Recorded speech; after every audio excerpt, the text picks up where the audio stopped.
ให้ถึงน้องเซนทาคุณขอต้อนรับน้องเซนทา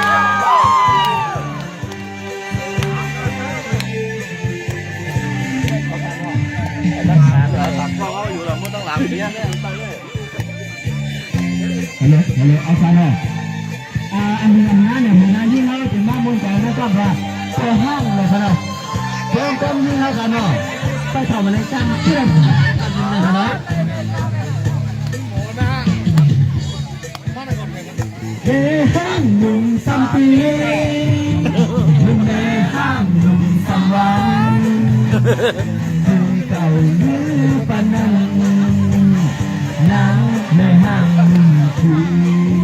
ประเทศนี้ไปไม่หนาวแล้วอันนี้ไทยจอมโซ่ป่าเลยก็ไปเลยแล้วนั่นมาไงถ่ายหลักฐานไว้นะ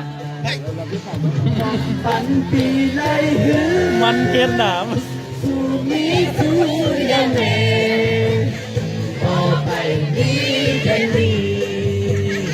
ร้ายในห้างหนึ่งคืนทุกใจปีในห้างมันห้างก็ทุกใจปีทุกใจปีในห้างมันห้างก็ทุกใจปีเจนึงก็ไม่ห้างเจกินก็ไม่ห้างตื่นมาก็ไม่ห้างแม่ห้างแม่ห้างมาเก็บมาเก็บเอาไว้อันเลยฟังนะตัวสามปีแม่ห้างหนุ่มสันปีมันแม่ห้างหนุ่มสันวันคือเขาดีกันนั้นนั่งแม่ห้างหนุ่มทีไอ้สุนัขเซนทาไอ้ท่านให้มันจะสบายตัวมันชนะเลยนะไอ้สุนัขมันพ่อเนี่ยเอาดิเนาะเขาต้องเรียนพูดแบบนี้สุดยอดเลยนะแม่น้องเลยค่ะนี่ก็เป็นเส้นทางนะที่สามข้างนอกเพราะว่าถ้าในทุนความตายเลยนะทำด้วยเพื่อนตายแล้วกันตายได้ยิ่งข้างนอกไม่ใช่นอกเลยนะแม่ท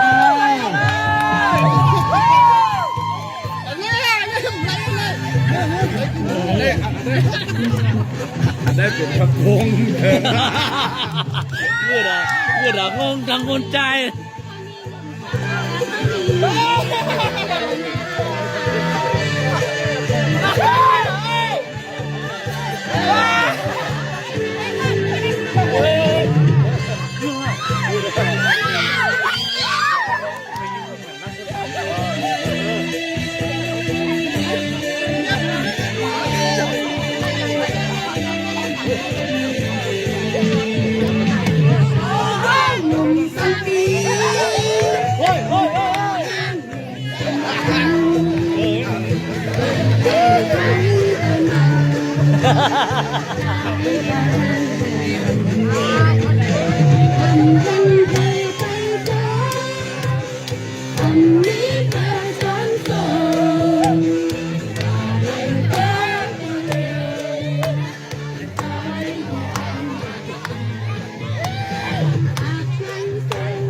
เพื่อนปัดจริงๆอ่ะ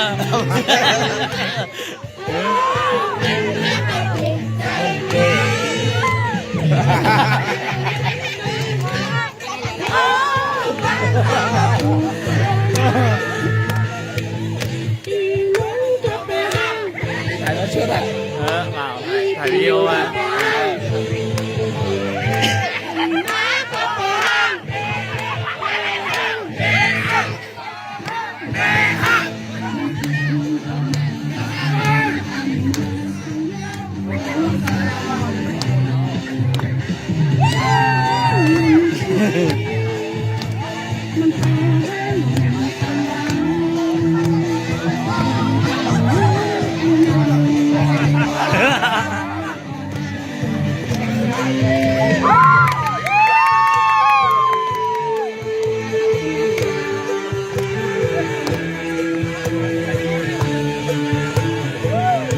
ต่อทางเลยนะอันนี้คนเวลายิ่งเอาการใน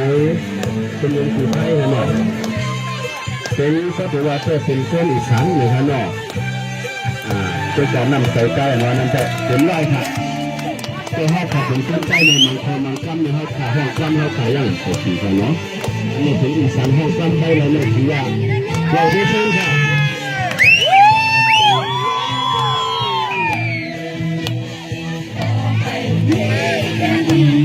ได้เป็นซีนวืดไปเกินทาง กำบืนมาทางในเกิน เจ็ดนายเขาเนี่ย เอาให้ถ่ายมาถ่ายมาถ่ายเลยอ่ะ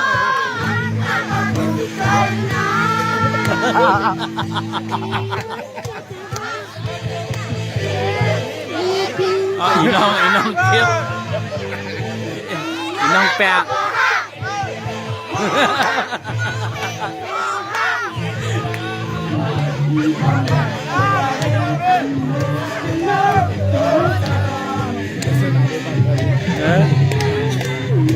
หนาวจ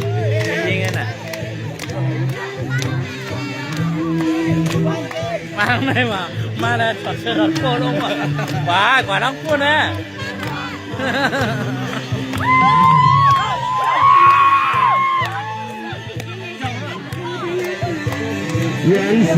กระโปรงละลายเชื่อมกับลายเลยนะ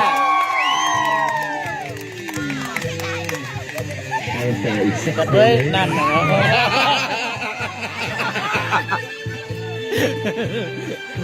แม่ตัวลุงไงเนี่ยเด็กกว่าร่างหลาก ำในเป็นนายที่ให้พาไปก็มันเลยว่าไปใจในทางนี้ไปเพื่อนแม่ข้าอยู่สันทกลูกไม่ใช่อยู่คนเสือขึ้นมาคนเลยเลยแต่ให้ได้ให้ไปใจหลักการนะ